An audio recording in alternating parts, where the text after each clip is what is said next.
Hello everyone, welcome to our channel. This is Srishti Agarwal. तो मैं आप सभी कक्षा 3 के स्टूडेंट्स के लिए लेकर आई हूँ पहले हिंदी कार्य पुस्तिका के सॉल्यूशन। जिसमें हमने काफ़ी सारी बख्शिश के सॉल्यूशन देख लिया, आकलन पत्र के सॉल्यूशन देख लिए। यहाँ पर आगे बढ़ते हुए देखेंगे आकलन पत्र 16 से कंटिन्यू। तो जुड़े रहना है वीडियो के एंड तक इसी तरह मेरे साथ, ताकि आपको सभी क्वेश्चन के आंसर्स अच्छे से समझ आ सकें। तो स्टार्ट करेंगे आकलन 16 का सॉल्यूशन, आकलन 16 का सॉल्यूशन, जिसमें एक पैराग्राफ दे रखा है जिसे रीड करेंगे और क्वेश्चन के आंसर पूछे जाएंगे जो कि इसी पैराग्राफ में उपलब्ध हैं, उनके हम आंसर करेंगे। मगन अच्छा लड़का है, वह कभी अपने माता पिता की आज्ञा नहीं टालता है। यदि कोई पड़ोसी भी काम बता दे तो वह उससे मना नहीं करता है। वह घर आए अतिथियों का स्वागत खुशी खुशी करता है। वह विनम्रता से बात करता है, कड़वा बोलकर किसी का दिल नहीं दुखाता। मगन सभी बड़ों का व गुरुजी का हमेशा सम्मान करता है। मगन बगीचे में जाता है तो कभी भी पेड़ पौधों की पत्तियों को नहीं नोचता। वह व्यर्थ में कभी फूल नहीं तोड़ता। वह कभी किसी जानवर को नहीं सताता। रेलवे स्टेशन हो या बस अड्डा, सड़क हो या पार्क, सिनेमा घर, मगन शिष्टाचार नहीं भूलता। तो यहाँ पर शिष्टाचार की बात की गई है मगन की, और बहुत ही अच्छी बात की गई है मगन के बारे में। वो अच्छा है उसी के लिए इसकी बात हो रही है, नहीं तो अगर गंदा होता, शिष्टाचार नहीं होता, अभद्र होता व्यवहार में, तो उसकी यहाँ पर बातचीत नहीं होती। अच्छा लड़का कौन है? मगन। मगन किसकी आज्ञा नहीं टालता? माता पिता की। सम्मान का विलोम शब्द है अपमान। बगीचों शब्द का एक वचन हो जाएगा बगीचा।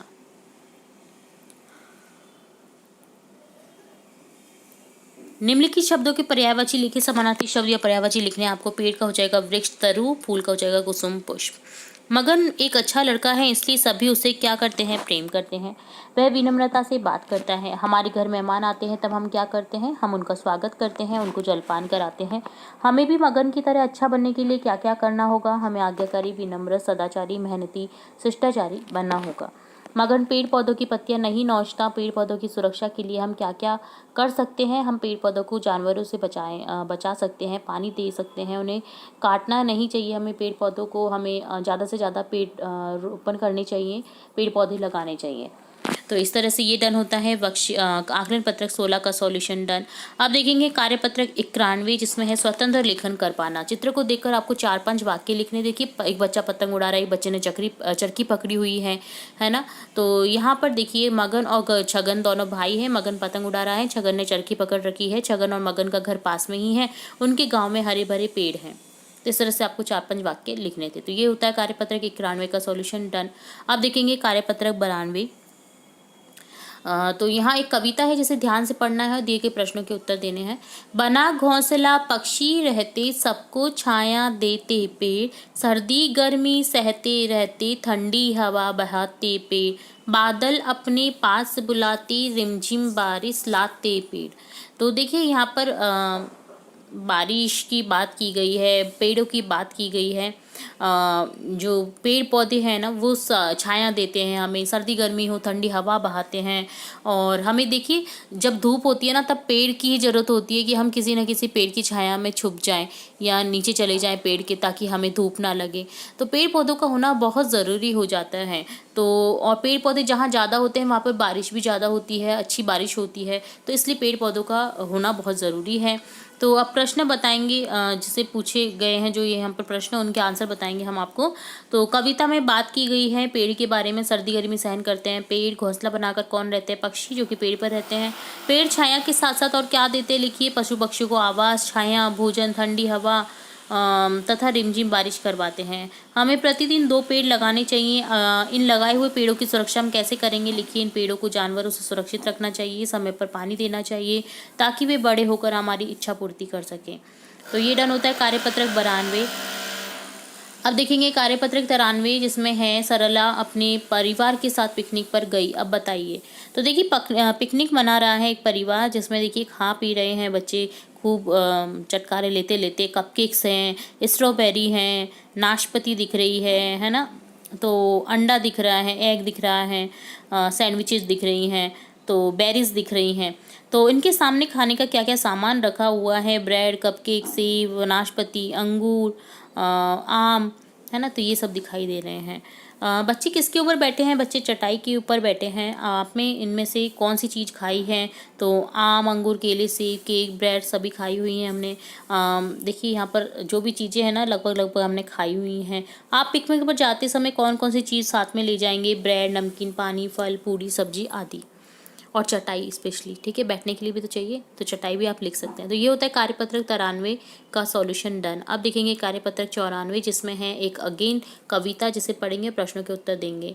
आलस छोड़ो बच्चों जागो, आंखें खोलो जगो उठो, अब सोने का समय नहीं है, काम करो तुम जगो उठो।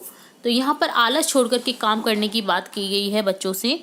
तो देखिए कविता में छोड़ने की बात की गई है। क्या छोड़ने की? आलस छोड़ने की, कि उठ जाओ अब सुबह हो गया है, ठीक है, अपना काम करो ताकि जग में रह के कुछ नाम करोगे। कविता में क्या करने को कहा गया है? काम करने की। कविता की वह पंक्ति लिखी जिसमें आँख खोलने के लिए कहा गया है, आंखें खोलो जगो उठो। आप सुबह उठकर क्या क्या करते हैं? कोई दो काम लिखिए, अपने दांत साफ करते हैं, स्नान करते हैं। उस दिशा का नाम लिखिए जिस दिशा में सूरज निकलता है, पूर्व दिशा, और अस्त कहाँ पर होता है? पश्चिम दिशा। आलस करने से क्या हानि होती है? आलस करने से हमारा कोई भी काम समय पर नहीं होता और हम लेट होते चले जाते हैं। तो ये डन होता है कार्यपत्रक 94। अब देखेंगे कार्यपत्रक 95 जिसमें कहानी है, जिसे आगे बढ़ाना है आपको।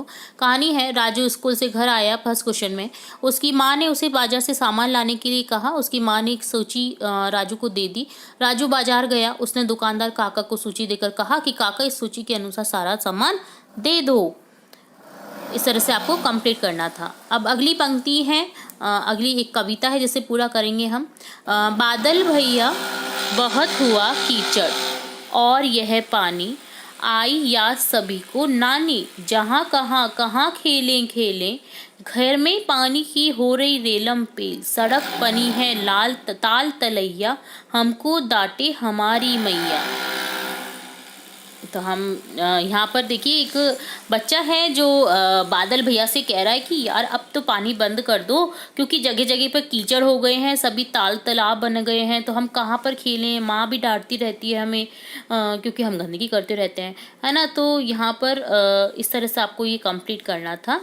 यहाँ कहाँ खेल खेलें, तो यहाँ पर देखिए यहाँ पर एक करेक्ट करना है आपको। यहाँ पर खेल खेले होगा, खेल खेले खेले, ठीक है। तो इस तरह से आपको यहाँ पर कंप्लीट करना था इस कविता को। तो ये डन होता है कार्यपत्र 95। तो यहाँ हमने इस वीडियो में देखा कार्यपत्र 95, 94, 93, 92 और 91 की सॉल्यूशन, और साथ ही देखा आकलन पत्र 16 का सॉल्यूशन। उम्मीद है आपको सभी के क्वेश्चन अच्छे से समझ आए होंगे। फिर भी अगर कोई डाउट रहता है तो आप कमेंट बॉक्स में कमेंट करके पूछ सकते हैं। और इसी तरह और वीडियोज़ देखने व सुनने के लिए जुड़े रहे हमारे चैनल के साथ। वीडियो को पूरा देखने के लिए धन्यवाद।